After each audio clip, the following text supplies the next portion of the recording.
Hi friends, welcome back to the channel. So this week I wanted to share a few life advice and productivity tips for especially this quarantine time when life has changed for a lot of us. Although for me, life has mostly stayed the same because as a CS student, most of my hours were spent just sitting in front of a computer, so it is now. So I'll divide the video into two sections, the productivity section and the life advice section, and I'll link the timestamps in the description below so you can feel free to skip to whichever section you feel is more relevant to you. I'll start with the productivity one. In productivity, I have two main things to talk about. One is Parkinson's law, and second is a new approach to habits that I recently found. First, Parkinson's law. Well, Parkinson's law is the idea that work expands itself to fill the time allotted. And this is something that is extremely relevant, especially now, because now that we have a lot of time in our hands, we tend to space things out because what could have taken earlier 30 minutes now ends up taking an hour or so. And the reason that is because we have allotted intuitively or subconsciously or even at times deliberately an hour to it when the same thing could have been done in 30 minutes. And this is something that we have all come across in some form or the other, especially when we have a deadline, a project coming up, or something that is due at a particular time.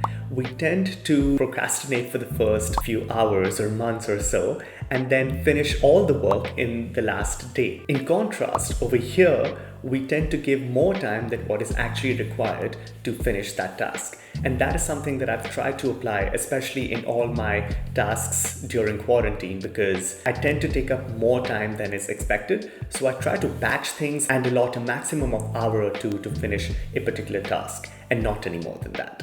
So that's the first thing. The second thing I like to talk about is habits. And if you're watching this video, you're probably familiar with James Clear or Charles Duhigg's The Power of Habit and many habit philosophies. This one was particularly useful because it came from a software engineer, designer, and researcher, Andy Madushuk. And he talks about his approach, which is an approach based on smoothly ratcheted targets in moving windows with teeth. Now that's a mouthful, but to break it down, essentially the idea is to have smoothly ratcheted targets, which means that we shouldn't try to learn the entire course material or read a book in 2 days or a week if we haven't been doing so in the past. So the idea is to start with a very low friction activity that is a constituent of that habit rather than trying to do that habit in one go itself. So that's the idea of smoothly ratcheted targets, wherein you start with a low friction target and slowly and steadily you ratchet up the target frequency, which means that let's say if you want to exercise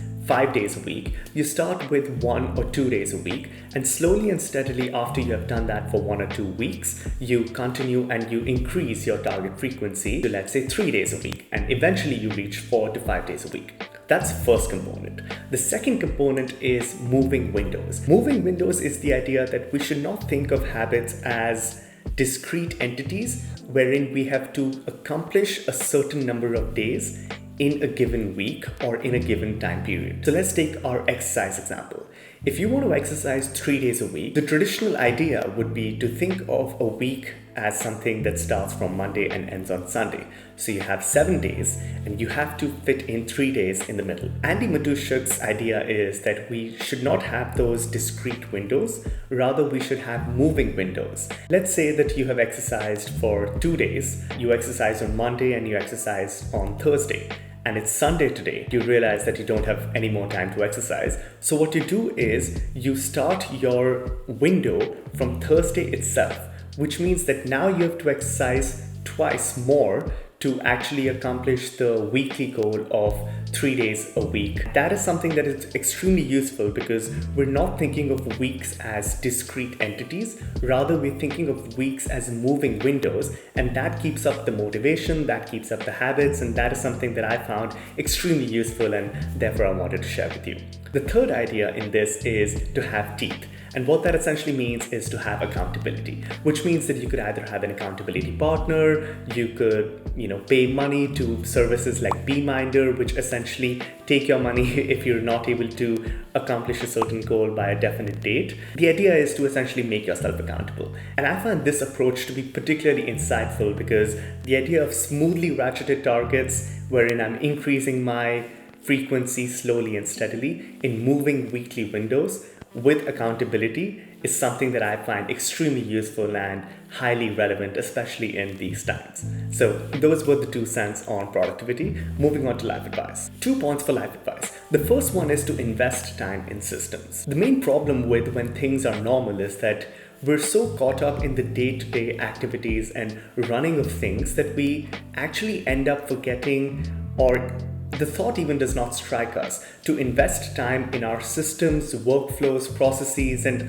how we actually approach day-to-day things. Things like paying bills, things like checking email, things like just general tasks that drain a lot of productivity in our regular lives is something that we don't pay attention to because we just take that for granted and we take that as a given, especially when we're approaching our day-to-day tasks. So in this time, I think something that has really helped me is to invest time in my workflows, in my systems, in my processes, which means that if I'm reading an article or if I'm consuming any kind of content, what is the process or workflow that I should have so that I extract the maximum knowledge from that article or content and I'm able to retain it for a longer period of time so that eventually I'm able to generate more ideas by connecting different concepts together. And that is why if you've had a look at my previous video wherein I talk about Rome research, or one of my earlier videos in which I talk about setting up my Notion workflow and work setup, the key benefits of those will come in the medium to long term. But even though the benefits might come in the medium to long term,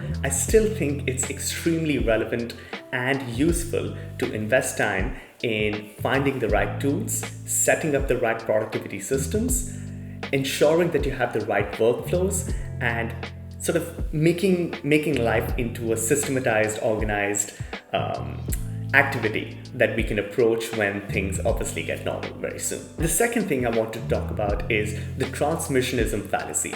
And this is an idea that is again floating on the internet, and it's the idea that consumption is not necessarily equal to absorption. You see, now that we have a lot of time on our hands, we are naturally inclined to watch more videos, consume more Netflix documentaries, or read articles, read books, and so on and so forth. But the idea that consuming more content necessarily equals us actually absorbing that is something that is probably flawed. And this is something that we've all experienced in some form or the other, especially when we're having a conversation about the books we have read.